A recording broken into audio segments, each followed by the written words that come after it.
Hi, I'm Ed March and welcome to the Professor Vector channel. Today we're going to compare CMS IntelliCAD to Blender. Even though Blender is a lot similar to FreeCAD is kind of flawed based on what Jonathan at MakerTales said. And Jonathan at MakerTales has turned Blender into more of a CAD program, even though it was originally written as a modeling program. So we can see how there's a lot of similarities between Blender and IntelliCAD, but there's also a lot of differences. One's more mechanical CAD and one's more a little artsy. But Blender is moving along the artsy to CAD lines pretty quickly. FreeCAD is still on version 21 and it took 21 years to get there. So at that rate, we only got 79 more years to go, and I'm not going to wait for that. So let's jump right in and look at CMS and IntelliCAD. So we will do a file new, and we'll create this in inches. Welcome to America. So we're going to go feet and inches and decimal with decimal degrees. And we're going to do something simple just to make some shapes and cut some holes. Okay, so first we're going to draw some 3D solids. We're going to draw a box and we're going to turn on the grid and snapping to the grid. So snap, snap, this snaps very nicely. And go up here and we have a cube. Doesn't look like a cube, does it? Because we're looking at the top view. If we move this to our home position, we got a cube. But we need to shade it and make it look more like a cube. Okay, now let's add a cylinder that's going to cut a hole through it. So let's take this cylinder, we're going to draw on this base plane, this XY plane here, and go here, make sure it overlaps a bit and bring it up just short of the height of the cube. And there we have it, a cylinder and a cube. Now we want to cut the cylinder hole out of the cube. Okay, so we go into subtract. Now this is just subtle if you ask me. Read the text. Select solids, surfaces, regions to subtract from. Notice the word from. That's the only difference between we click on this solid and there's no other solid we want, so we end the list, a list of 1, and we hit return. And now the from word has disappeared in that text. Select solid, surfaces, and regions to subtract. I think they should have said now select the cutting object. So this is what we want to use as the cutting object. We hit that, hit return,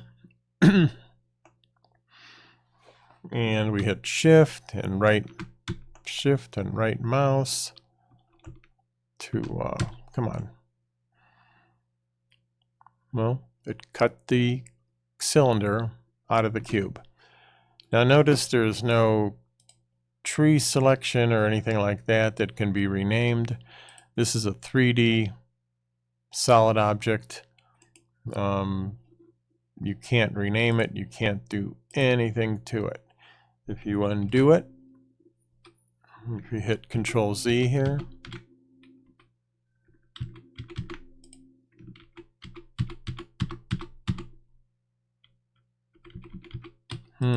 doesn't want to undo, does it?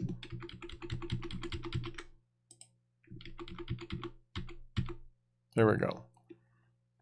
So we can select this, we get a 3D solid, we select that, we get a 3D solid, and you can select these from the tree, but this is like a selection tree. If that's not, if you hit escape, there's nothing in this tree. Kind of confusing. If you want to change the diameter of this cut, there's no easy way to do it. Now let's look at Blender. Okay, so I'm gonna delete this, delete that, and I'm gonna add a cube, a mesh, a cube. Okay, so I will hit G and X to move it along the X. Hit G for grab Y and move it along the Y. So now this middle mouse button rotates, and here this middle mouse button pans. You hit Shift and you can rotate. I think this is done right because I think you should zoom and pan, and you should do something else to rotate. What you do, you hold Shift down, right? So if I hold Shift down now, nothing happens. I have to hit Shift before I click the mouse. In Blender, it's the opposite, right? You can hold Shift down and it still does it. You have to hit Shift before you click the mouse before you can pan. So, but in Blender, everything is configurable. In fact, too much configurable.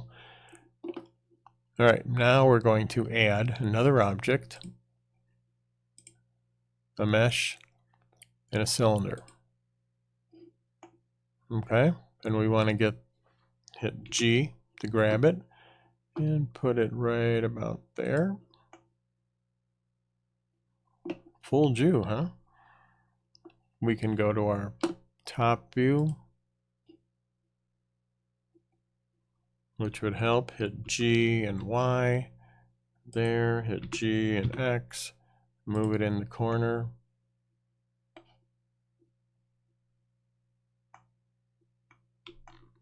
And pan over. And this is below the baseline, but that's okay. Now we want to subtract. So take this.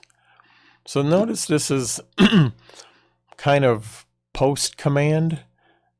You select the object and then you select the command afterwards, and you add a modifier, which is typically in generate. I think they goofed this up in 4.0. It's too much stuff. Too many broke down little menus. So we add a Boolean. Okay. And then we pick our cutting. We got intersect, union, difference. We pick our difference from this. And notice they're cut. But you can't tell because, well, first of all, here's our tree. And we can rename this. Okay. So here's our cube. Oh, we have a cutter that we have from last time, don't we? Oops, let's get rid of him. Sorry about that. Okay, so here we have our cube, and we can click on that, and we can click on this cylinder. We can rename this to main part. We hit F2 and just start, let's call it main part. Kind of keeps your head straight. That's the cylinder. We can call it the cutter. Okay. When we turn off this view, we see the cut. What does that mean? Well, it means that you can turn this back on, and believe it or not, you can move this maybe along the Y a little bit deeper, much deeper, and turn it off and see that, you know, it's still actively cutting. Or you can go here and you can rotate this and shut it off and see that it cut the new rotational view. You can set this back to 0, and even though you can't see the cutter, you're affecting the cutter. Like you could make this 2 to be a 5 or a 1. And not only that, but let's turn our cutter back on and let's add another object. We can add a mesh, and we can add a cone here. And we'll take him and hit G for grab, okay, and put it around there. And hit G and the X and move it there. And then G and Z and move him down to about where that is. And then we also want this cylinder to cut through this cone. So we select the cone, we add our modifier, generate a Boolean, and we use this to select the cutter. Hide the cutter, and the same cutting object, the cylinder, has cut through two objects. Well, that's pretty cool, right? Well, you can do something very, very similar, almost the same here. Okay.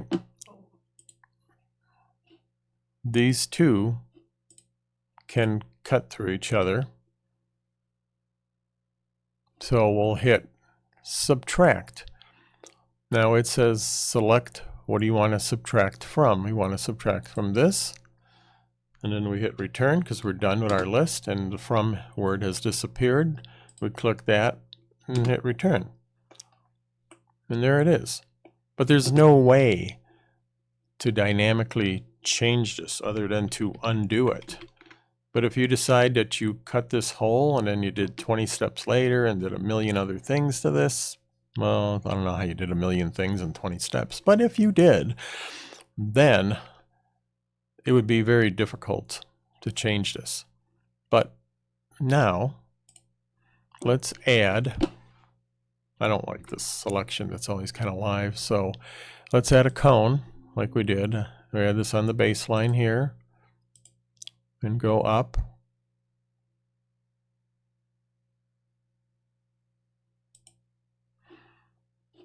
Okay, now we're going to subtract. We hit subtract. We select this object, and we select this object, and we hit return.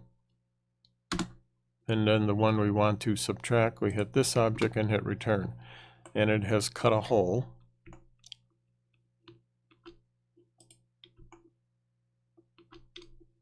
Well, I don't know why that, I think I'm not holding the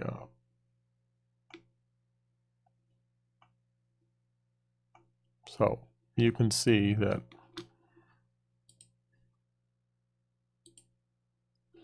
it cuts through both of them.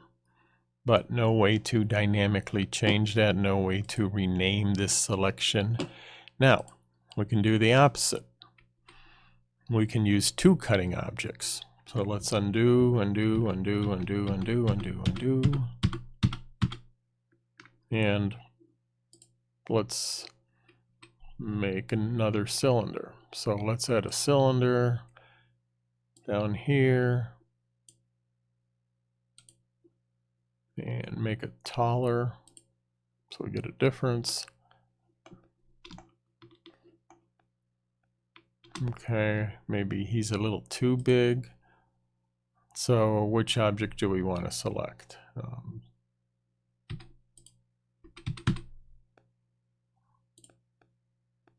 So we'll select that. We can go to the properties on the position